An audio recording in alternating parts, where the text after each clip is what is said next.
नमस्कार, कंज्यूमर अड्डा में आपका स्वागत हम कर चुके हैं 6 बजे, लेकिन ये आवाज़ समाचार लेकर आपके लिए हाजिर है। और यहाँ पर अब कंज्यूमर टॉपिक से अलग आज के दिन भर का लेखा जोखा क्या खबरें रही राजनीति गलियारे से और साथ में अन्य खबरें, पूरा डिटेल आपके लिए। लेकिन उससे पहले हेडलाइंस। बंगाल के चुनाव में टीएमसी पार्टी अस्तित्व की लड़ाई लड़ रही है। 4 जून को नतीजों से पहले पीएम मोदी का विपक्ष पर बड़ा हमला। इंटरव्यू में कहा, मुसलमानों को पिछले दरवाजे से आरक्षण देने की कोशिश। बंगाल में अस्तित्व बचाने की लड़ाई लड़ रही है टीएमसी। आखिरी चरण के रण में तेज हुई जुबानी जंग। ममता बनर्जी ने बीजेपी को उखाड़ फेंकने का किया दावा, तो लालू यादव ने कहा 4 जून को नरेंद्र मोदी की विदाई तय। सुप्रीम कोर्ट से अरविंद केजरीवाल को बड़ा झटका। अंतरिम जमानत बढ़ाने की याचिका पर तत्काल सुनवाई से इनकार। कोर्ट ने कहा सीजेआई ही लेंगे फैसला। फिर निफ्टी एक्सपायरी के दिन बाजार में रहा कंसोलिडेशन। फार्मा एफएमसीजी इंडेक्स बढ़त पर हुए बंद, तो मेटल इंफ्रा शेयरों में रहा दबाव। एलआईसी की हेल्थ इंश्योरेंस कारोबार में उतरने की तैयारी। आवास के साथ एक्सक्लूसिव बातचीत में बोले चेयरमैन सिद्धार्थ मोहंती, मुनाफे के साथ मार्केट शेयर बढ़ाने पर है जोर। पुणे एक्सीडेंट केस में बड़ा खुलासा। एक जनप्रतिनिधि के कहने पर बदला गया था ब्लड सैंपल। क्राइम ब्रांच के रडार पर जनप्रतिनिधि जांच टीम ने आरोपी के पिता और दादा को आमने सामने बैठाकर की पूछताछ। और भयंकर गर्मी ने छुड़ाए लोगों के पसीने। दिल्ली में तापमान 48 डिग्री के पार। मौसम विभाग का अनुमान, जून में भी नहीं मिलेगी राहत। तो इन ढेर सारी खबरों के बीच सबसे पहले बात चुनावी महासंग्राम की।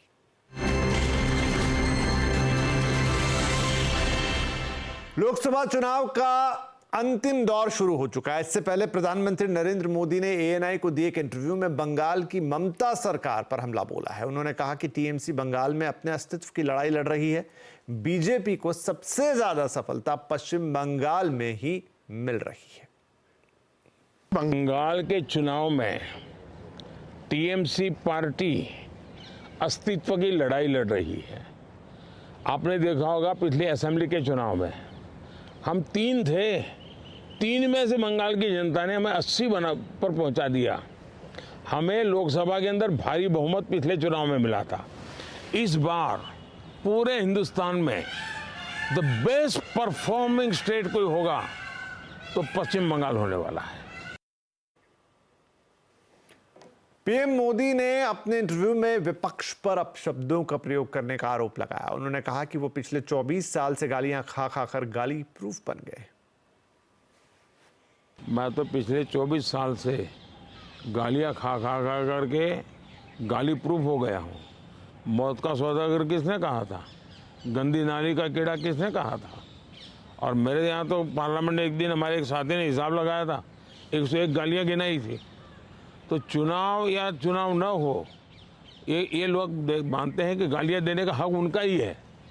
और वे हताश निराश इतने हो चुके हैं कि गालियां देना, अपशब्द बोलना, ये उनके शायद जहन में है, उनके स्वभाव में हो गया है। पीएम मोदी ने इंटरव्यू में यह भी दावा किया कि इस चुनाव के बाद एनडीए का एक नया युग शुरू होगा और इंडिया गठबंधन का ये आखिरी दौर है। आखिरी दौर शब्द प्रयोग किया आपने, मुझे उसमें बहुत सी चीजें नजर आ रही है। एक, हमारा एक नया दौर शुरू होगा, उसका उसके अंदर संकेत है। दूसरा, जो लोग बड़े सपने देख करके बड़े वादे कर रहे थे, उनके लिए भी आखिरी दौर है। तो चुनाव का आखिरी दौर ऐसा इतना नहीं, उनकी स्थितियों का भी आखिरी दौर है।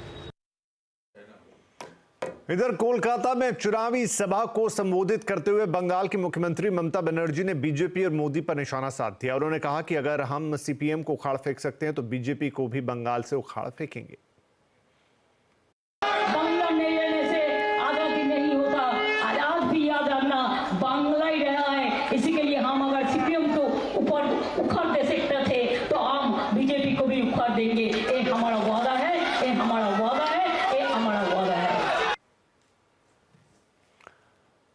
मतदान के आखिरी चरण से पहले आज आरजेडी अध्यक्ष लालू यादव ने पटना में फुलवारी शरीफ के खानकाह पहुंचकर पीर बाबा से मुलाकात की। इस दौरान लालू मुस्लिम टोपी पहने नजर आए। लालू यादव अपनी बेटी मीसा भारती के पाटलिपुत्र लोकसभा सीट से चुनाव जीतने का आशीर्वाद लेने पहुंचे थे। पीर बाबा के दरबार में लालू यादव ने पीएम मोदी पर जमकर हमला बोला। उन्होंने कहा कि 4 जून को मोदी की विदाई तय है। मोदी बोल रहे हैं कि हम अवतार हैं, अवतार पैदा किए हुए नहीं है, अवतार हैं।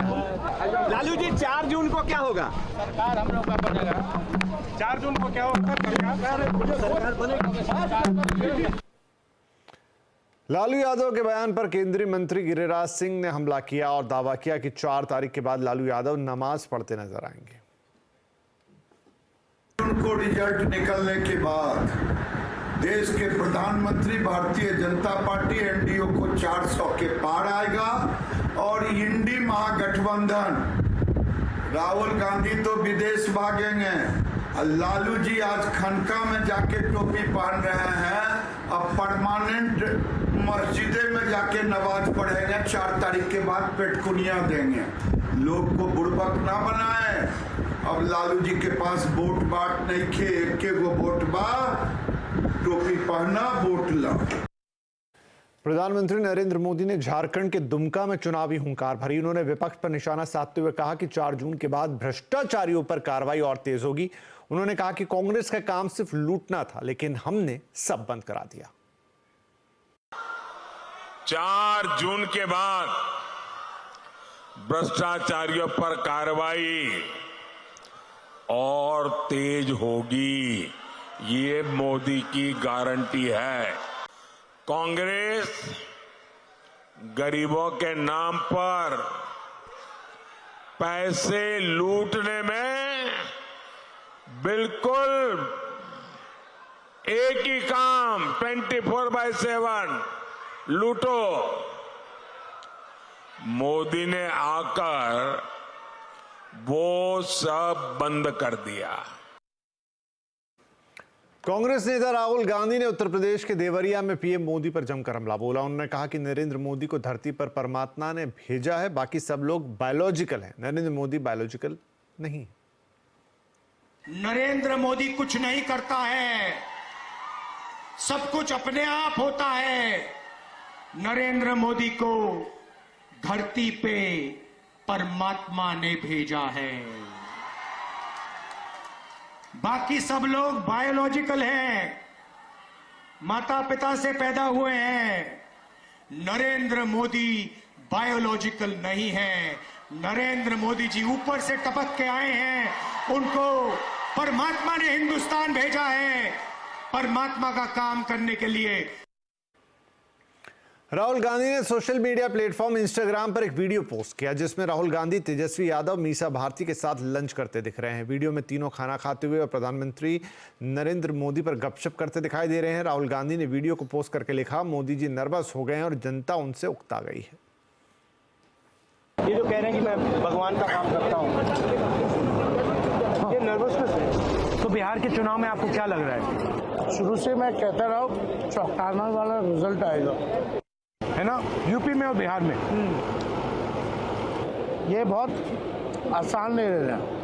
लोग काम देखना चाहते हैं। 10 साल मौका दिया, कुछ नहीं किया बिहार के लिए। तो पीपल समझ चुके हैं कि मोदी जी झूठ बहुत बोलते हैं, बट नॉन स्टॉप झूठ बोलते हैं, नेचुरली, बिल्कुल बिना झिझक के, कंफर्टेबली और बिना सोचे समझे बोलते हैं। और कुछ भी बोल सकते हैं। बट आपने नोटिस किया कि इनका जो नॉर्मल कैंपेनिंग होता है वो जो चल नहीं रहा है बिल्कुल, और हमारी बात बोल रहे हैं वो। बिहार में कोई करंट वेव कुछ नहीं है उनका, ना भीड़ होती है ना कुछ होता है। अब लोग ऊब चुके हैं, क्रेडिबिलिटी चली गई पूरी। देश की जनता मोदी जी को भगा रही है फटाफट फटाफट फटाफट। अब चुनावी मूड माहौल की बात करेंगे।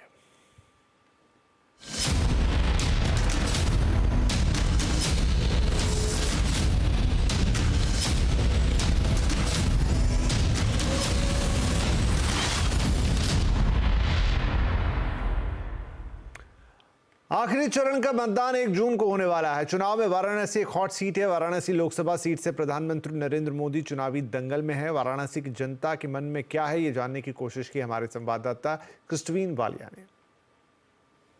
पहले तो हमें ये बताइए कि चुनाव का समय है, वाराणसी में कैसा माहौल है और पिछले 5 साल कैसा माहौल रहा है? 5 साल तो माहौल सही रहा, पर ये चुनाव तो बीजेपी का है, खाली बीजेपी ही जीतेगा, इसमें और कोई करने आने वाला नहीं है। बीजेपी ने जो काम किया है उस पर वोट मांगा है। क्या डिफरेंस देखा है, क्या बदलाव आया है 10 साल? पहले जो 10 साल का पहले का बात कर रहा है, मुलायम सिंह जी पहले बार जब आए तो बेचा पहले यूपी गवर्नमेंट सीमेंट का बेच दिए। अखिलेश जी आए तो ये मतलब जो पुल था बनने के लिए वो बेच दिए। और मोदी जी जोगी जी आने का बाद 24 घंटे लाइट, 24 घंटा पानी, जो फैमिली को चाहिए। परिवार को अगर पानी नहीं है तो परिवार कुछ नहीं है। तो पानी और बिजली परिवार में दिए हैं। काम भी बहुत किया है, ऐसा बात नहीं है जो कुछ नहीं, काम किया है।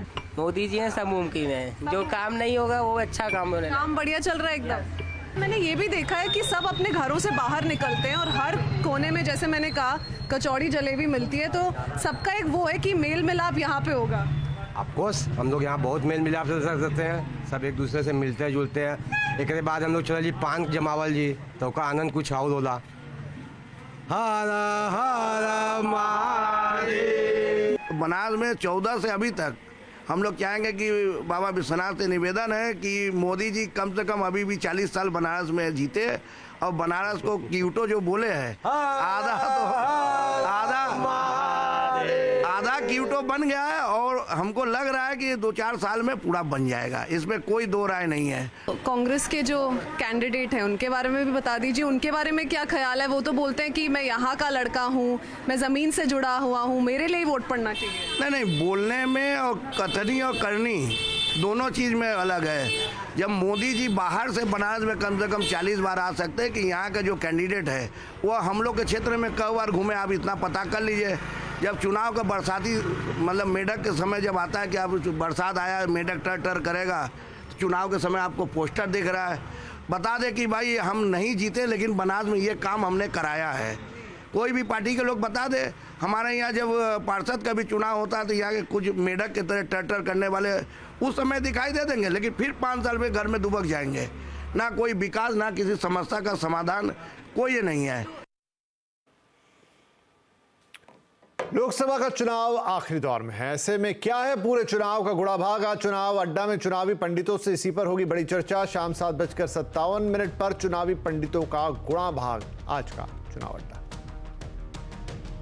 दिल्ली के मुख्यमंत्री अरविंद केजरीवाल को कोर्ट से बड़ा झटका लग गया है। सुप्रीम कोर्ट ने केजरीवाल की अंतरिम जमानत को बढ़ाने की याचिका पर तुरंत सुनवाई से इनकार किया है। केजरीवाल ने मेडिकल ग्राउंड पर अंतरिम जमानत को 7 दिन तक बढ़ाने की मांग की थी, जिससे अब कोर्ट ने इनकार कर दिया है। बता दें कि केजरीवाल शराब घोटाला मामले में मनी लॉन्ड्रिंग के केस में 1 जून तक अंतरिम जमानत पर है। दिल्ली की एक अदालत ने आप नेता आतिशी को समन भेजा है। आतिशी को 29 जून को कोर्ट में पेश होने के लिए कहा गया है। आतिशी के खिलाफ मानहानि का केस दर्ज है। आतिशी ने बीजेपी पर आप विधायकों को रिश्वत देने और खरीद फरोख्त करने की कोशिश करने का आरोप लगाया था। इसके बाद दिल्ली बीजेपी के मीडिया प्रमुख प्रवीण शंकर कपूर ने उनके खिलाफ मानहानि का केस दर्ज कराया था। इसमें प्रवीण शंकर ने अरविंद केजरीवाल का नाम भी लिया था। प्रवीण शंकर का दावा था कि आप पार्टी के आरोपों से उनकी और उनकी पार्टी की प्रतिष्ठा को नुकसान पहुंचा है। चलिए, चुनावी खबरों के बाद अब बात कर लेते हैं बाजार की। आज फिर निफ्टी एक्सपायरी के दिन बाजार में कंसोलिडेशन रहा। सेंसेक्स 220 अंक गिरकर 75,171 पर बंद हुआ तो निफ्टी 44 अंक गिरकर 22,888 पर। आज सबसे ज्यादा तेजी फार्मा एफएमसीजी इंडेक्स में रही, वहीं मेटल इंफ्रा शेयरों पर आज प्रेशर देखा गया। देश की सबसे बड़ी जीवन बीमा कंपनी LIC अब आपको हेल्थ इंश्योरेंस भी देने की तैयारी कर रही है। आवाज के साथ एक्सक्लूसिव बातचीत में कंपनी के चेयरपर्सन सिद्धार्थ मोहंती ने बताया कि कंपनी हेल्थ इंश्योरेंस कारोबार में जल्द उतर सकती है।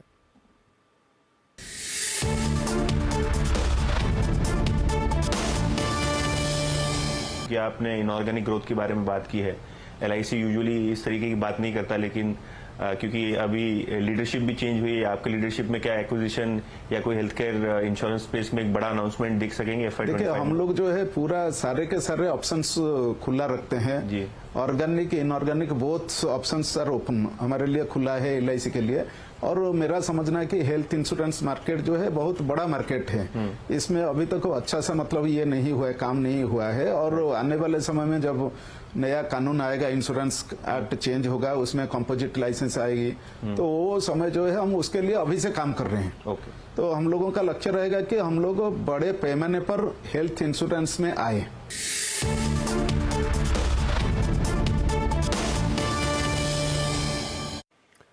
इंडिगो एयरलाइंस की एक फ्लाइट में आज सुबह बम होने की खबर से यात्रियों में अफरा तफरी मच गई। फ्लाइट दिल्ली से वाराणसी जा रही थी। बम की सूचना के बाद क्रू मेंबर्स ने पैसेंजर्स को इमरजेंसी गेट से बाहर निकाला, लेकिन इस बीच कुछ यात्री घबराकर विमान से नीचे भी कूदने लगे। फ्लाइट में 176 पैसेंजर सवार थे। वहीं इसके बाद दिल्ली एयरपोर्ट पर QRT और बम डिस्पोजेबल टीमें बुलाई गईं। प्लेन की तलाशी ली गई, लेकिन कुछ भी संदिग्ध नहीं मिला। एयरपोर्ट के अधिकारियों ने बताया कि सुबह करीब 5:30 बजे वॉशरूम में पायलट को एक टिश्यू पेपर मिला था, जिसमें 30 मिनट में बम ब्लास्ट लिखा हुआ था। टिश्यू पेपर वॉशरूम में कैसे पहुंचा, इसकी जांच की जा रही है। पुणे में हुए पोर्श हादसे से अब तक कई बड़े घटनाक्रम सामने आ चुके हैं। नाबालिग के ब्लड सैंपल बदलने वाले सुसून हॉस्पिटल के डॉक्टरों की गिरफ्तारी के बाद अब महाराष्ट्र सरकार ने इस मामले की जांच के लिए 3 सदस्यों की कमेटी बना दी है। पुणे एक्सीडेंट केस के में खुलासा हुआ है कि एक जनप्रतिनिधि के कहने पर ब्लड सैंपल्स बदले गए। ज्यादा जानकारी के लिए हमारे साथ जुड़ गए हैं हमारे संवाददाता दिवाकर सिंह, जो कि इस पूरे मामले की डिटेल बता रहे हैं। देखिए, पुणे हिट एंड रन मामले में आज जो है जो राज्य सरकार द्वारा गठित कमेटी है 3 सदस्यों की, वो पुणे पहुंची है। पुणे पहुंचने के बाद वो ससून अस्पताल गई है, जहां पर जो रिपोर्ट बदली गई थी, जो सैंपल चेंज किए गए थे, उससे रिलेटेड तमाम स्पॉट पर गई है, वहां पर जांच की है। दरअसल जो JJ अस्पताल के डीन है मुंबई में, पल्लवी सापले, वो जो है उनके नेतृत्व में ये कमेटी गठित की गई है। वो और उनके 2 और सदस्य जो है आज सुबह पुणे पहुंचे हैं और लगातार इस मामले की जांच कर रहे हैं कि आखिर सैंपल लेने के दौरान क्या जो मैनुअली चीजें होती हैं वो क्या की गई थी या नहीं की गई थी, सैंपल जांचने के दौरान किन चीजों का ध्यान रखा गया था या नहीं रखा गया था। और डॉक्टरों पर जो आरोप है कि उन्होंने नाबालिग का जो सैंपल है वो कूड़े में डाल दिया था, जैसा कि पुणे पुलिस दावा कर रही है, और दूसरे मरीज का सैंपल लेकर उन्होंने रिपोर्ट बनाई और पुणे पुलिस को दी थी। लेकिन पुणे पुलिस को जब उसमें अल्कोहल नहीं नजर आया, अल्कोहल की रिपोर्ट में साफ तौर पर उनको लगा कि रिपोर्ट कहीं ना कहीं फर्जी है, तो ऐसे में उन्होंने दोबारा ससून अस्पताल ले जाकर ही आरोपी नाबालिग को जो है वो दोबारा ब्लड सैंपल लिया, लेकिन इस बार रिपोर्ट जो है उन्होंने औध अस्पताल में भेजी थी। और ऐसे में अब जो राज्य सरकार द्वारा गठित की गई कमेटी है वो कब तक अपनी रिपोर्ट राज्य सरकार को सौंपती है, ये देखना काफी अहम है। वहीं दूसरी तरफ जो महाराष्ट्र मेडिकल काउंसिल है उसने भी डॉक्टर तावरे और डॉक्टर हरनोल के खिलाफ जो है बाकायदा नोटिस जारी किया है, कारण बताओ नोटिस जारी किया गया है, जिसमें साफ तौर पर कहा गया है कि 7 दिनों के अंदर उन्हें अपना जवाब देना है। अगर वो 7 दिनों के अंदर जवाब नहीं देते हैं और इस मामले में वो दोषी पाए जाते हैं तो उनका लाइसेंस तक कैंसिल हो सकता है, ऐसी चेतावनी महाराष्ट्र मेडिकल काउंसिल की तरफ से दी गई है। तीसरी तरफ अगर बात करें तो इस पूरे मामले में जहां तक किडनैपिंग की बात है, किडनैपिंग के मामले में ड्राइवर की जो किडनैपिंग हुई थी उस गाड़ी को जो है क्राइम ब्रांच ने बरामद कर लिया है। ये गाड़ी जो है वो सुरेंद्र अग्रवाल के घर से ही बरामद की गई है। मर्सिडीज ये कार है जिसे क्राइम ब्रांच ने आज बरामद किया है। उसी कार से ड्राइवर का अपहरण किया गया था। अपहरण करने के बाद उसे घर ले जाकर बंधक बनाया गया था और उसके बाद फिर उस पर केस अपने ऊपर लेने के लिए लगातार अग्रवाल परिवार दबाव बना रहा था। पटना में छात्र की हत्या का मामला गर्मा गया है। छात्र नेता हर्षराज की हत्या मामले में आज छात्रों ने विरोध प्रदर्शन किया। सोमवार को पटना लॉ कॉलेज के पास लाठी से पिटाई के बाद अस्पताल ले जाते वक्त छात्र की मौत हो गई थी। इसके विरोध से आज छात्रों में गुस्सा फूटा। कई छात्र छात्राओं ने आज जमकर विरोध प्रदर्शन किया। इधर पटना के हालात पर तेजस्वी यादव ने कहा कि एनडीए की सरकार में बिहार का लॉ एंड ऑर्डर ठप हो गया है। लॉ एंड ऑर्डर जो है जब से एनडीए की सरकार आई है तब से बदतर होती जा रही है। इन लोगों का प्रशासन पे कोई कंट्रोल नहीं रह गया और जिस तरह से गोली मारी गई है एक छात्र को, उनके परिवार के प्रति हमारी पूरी संवेदना है, लेकिन जो दोषी है उस पर सख्त से सख्त कार्रवाई होनी चाहिए। इस खबर पर और ज्यादा जानकारी दे रहे हैं हमारे संवाददाता चंद्रमोहन। पटना यूनिवर्सिटी का छात्र हर्षराज की हत्या के मामले में पुलिस ने एक युवक को गिरफ्तार किया है जिसका नाम चंदन कुमार बताया जा रहा है। उससे पूछताछ लगातार चल रही है और जो जानकारी अब तक सामने आई है उसमें यह कहा जा रहा है कि पटना कॉलेज का ही वो जैक्सन हॉस्टल है जहां पर वो रहता था और पटना जिले के अम्हारा इलाके का रहने वाला है। लेकिन बाकी और कौन शख्स थे? जब हर्षराज पटना लॉ कॉलेज से परीक्षा देकर निकल रहा था और उसके बाद पहले से नकाब पहनकर वहां पर मौजूद थे, घात लगाए बैठे थे और जैसे ही हर्षराज मोटरसाइकिल पर बैठने जा रहा था उसी दौरान उसके ऊपर लाठी डंडों से और ईंट पत्थर से हमला कर दिया और जब तक हर्षराज को अस्पताल पहुंचाया जाता उसकी मौत हो गई। हालांकि इस मौत के बाद छात्रों में काफी गुस्सा देखने को मिला और आज सुबह सुबह भारी संख्या में पटना यूनिवर्सिटी के सामने पटना यूनिवर्सिटी के छात्र पहुंच गए और उसके बाद हंगामा करते हुए अशोक राजपथ होते हुए वो कारगिल चौक पर पहुंचे। घंटों तक वहां पर यातायात उन लोगों ने बाधित रखा। हालांकि पुलिस ने साफ तौर पर यह दावा किया है कि चंदन की गिरफ्तारी के बाद अन्य लोगों की तलाश की जा रही है और साथ ही सीसीटीवी भी खंगाला जा रहा है कि वहां पर और कौन कौन छात्र मौजूद थे।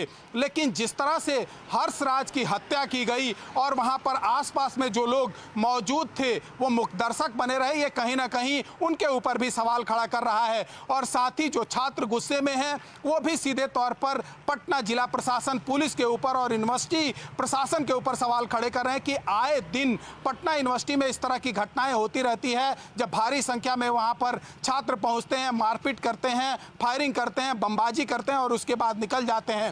हालांकि पुलिस साफ तौर पर यह दावा कर रही है कि पूरे मामले की अभी जांच चल रही है और जांच के बाद यह साफ हो पाएगा कि आखिर कौन कौन और लोग इसमें इस घटना में संलिप्त थे और इस घटना के पीछे की वजह क्या है। लेकिन अभी जो जानकारी सामने आई है उसमें एक युवक की गिरफ्तारी हो गई है और बाकी लोगों की गिरफ्तारी के लिए छापेमारी चल रही है, ऐसा पटना पुलिस का दावा है। लेकिन इस हत्या के पीछे की वजह क्या है ये अब तक साफ नहीं हो पाया है। पुलिस यह दावा भी कर रही है कि जल्द ही उसका भी खुलासा हो जाएगा। साथ ही पास के सीसीटीवी को भी खंगाला जा रहा है। लेकिन इतना जरूर है कि इस हत्या के बाद पटना यूनिवर्सिटी के छात्रों में काफी गुस्सा देखने को मिल रहा है और यही वजह है कि वो लगातार विरोध प्रदर्शन जिला प्रशासन और यूनिवर्सिटी प्रशासन के खिलाफ कर रहे हैं।